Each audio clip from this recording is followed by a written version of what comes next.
치주 질환이란 치아 주변 조직에 염증이 생긴 것을 말합니다.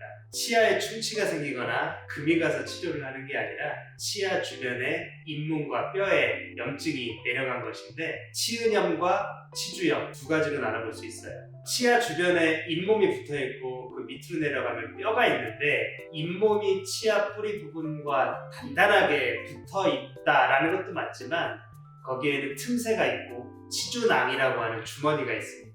그 치주낭이라는 주머니로 치태치석이라고 하는 세균이 들어가 염증을 일으켜서 치은이라고 하는 잇몸선에서 염증이 생긴 것, 그걸 우리가 치은염이라고 하는데, 치은염은 자연스럽게 스스로 회복되는 경우가 있고 속에 있는 치석과 치태 세균을 제거했을 때 완전히 재생이 이루어지는 질환입니다. 하지만 치주염은 잇몸에서 뼈까지 염증이 내려가서 뼈가 녹아서 치아가 흔들거릴 수도 있고 혹은 붓고 피가 나는 증상이 확실하게 생기는 치주염이라고 합니다. 뼈는 한번 내려가면 다시 완전히 재생이 되지 않기 때문에 치주염이 생길수록 붓고 피가 나고 고름이 차서 치아는 점차 약해지게 되고 결과적으로 심해지게 된다면 흔들거리고 빼게 되겠습니다. 그래서 우리가 스케일링을 비롯한 잇몸 치료를 통해서 잇몸 관리를 확실하게 해줘야 되는 이유가 바로 치주염을 예방하는 것에 있겠습니다. 치주질환 예방법은 먼저 홈케어, 집에서 양치질을 어떻게 잘 하느냐에 있겠습니다. 우리가 치아를 닦을 때 교환면이라고 하는 씹는 면과 옆면 이런 데는 잘 닦는데, 치아에서 잇몸으로 내려가는 치아 목 부위와 잇몸에 걸쳐서 그 부위를 잘 못 닦거나 치아 사이에서 잇몸으로 내려가는 부분들, 그런 데가 양치질이 잘 안 되는 경우가 많아요. 그래서 칫솔을 45도 정도 기울여서 잇몸을 마사지하듯이 같이 닦아주시거나, 혹은 치아 사이 틈새를 잘 닦기 위해서 치실을 사용하는 것과 더불어 치간 칫솔을 사용해서 관리해 주시면 치주 질환을 예방하는 데 크게 도움이 되겠습니다. 하지만 아무리 잘 닦는다 하더라도 부족한 부분이 생길 수밖에 없고, 그런 거는 병원에 방문하여 전문가의 잇몸 치료를 받는 것이 좋겠습니다.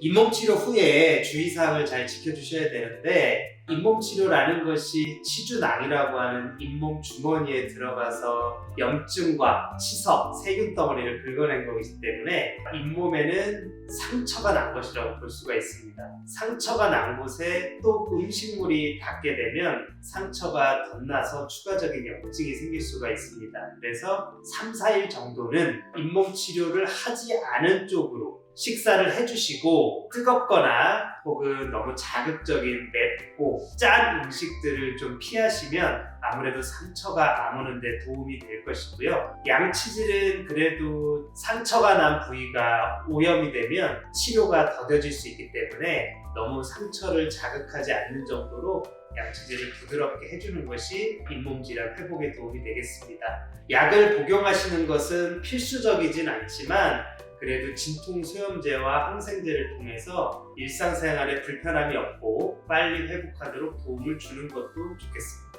잇몸 치료란 치과에서 발생할 수 있는 질병을 전체적으로 예방할 수 있는 치료라고 보시면 됩니다. 우리가 치아에 치태, 세균이 붙었을 때 충치가 생기죠. 그리고 잇몸에 붙었을 때는 잇몸병이 생깁니다. 치은염, 치주염이 생깁니다. 잇몸 치료는 3단계로 볼 수가 있는데, 1단계는 스케일링입니다. 스케일링은 잇몸 위쪽에 혹은 잇몸 주머니 입구 쪽 정도로 치석과 치태를 제거하시는 것인데, 아무래도 머리 쪽에 세균을 제거하게 되면 충치를 예방할 수 있을 것이고, 충치가 발생했을 때 빠르게 진행되고 또 예방하기 까다로운 치아 사이를 스케일링할 때 관리를 해드리기 때문에 치아 사이 인접 충치를 예방할 수 있고 초기 잇몸병을 예방하는 데도 도움이 되겠습니다. 2단계 잇몸 치료는 잇몸 주머니 속으로 가볍게 들어가서 염증과 치태, 치석을 제거하는 것을 말합니다. 치은염 정도로 잇몸에 염증이 있는 정도면 잇몸 주머니의 깊이가 3mm 내외 정도일 거고, 치주염으로 인해서 뼈가 소실되게 되면 잇몸 주머니의 깊이는 5mm, 7mm로 내려가게 됩니다. 그랬을 때 3mm 내외의 치은염 수준의 잇몸병이 있을 경우에는 2단계 잇몸 치료를 통해서 가볍게 염증과 세균을 제거하면 되고요. 잇몸 주머니의 깊이가 5mm 이상 넘어가는 경우에는 치주염이 중등도 이상 진행된 경우이고, 이럴 때는 가벼운 잇몸 치료는 해결하기 어렵습니다. 3단계 잇몸 치료는 잇몸을 벌리거나 혹은 잇몸을 뼈에서부터 박리, 잇몸을 열어서 외과적으로 치아 뿌리에 붙어있는 치석을 깨끗하게 제거하고 잇몸에 붙어있는 염증도 눈으로 확인하면서 확실히 제거하는 것을 말하고, 외과적인 치료가 들어가기 때문에 잇몸을 꼬매는 시술도 들어가기도 합니다. 그래서 경우에 따라서 스케일링으로 예방하기도 하고 2단계 잇몸 치료로 가볍게 치료하기도 하지만, 확실하게 치주 질환을 치료하고 자연 치아를 살리기 위한 확실한 잇몸 치료를 하기 위해서는 3단계 잇몸 치료까지 꼼꼼하게 해주는 치과를 방문하는 것이 좋겠습니다.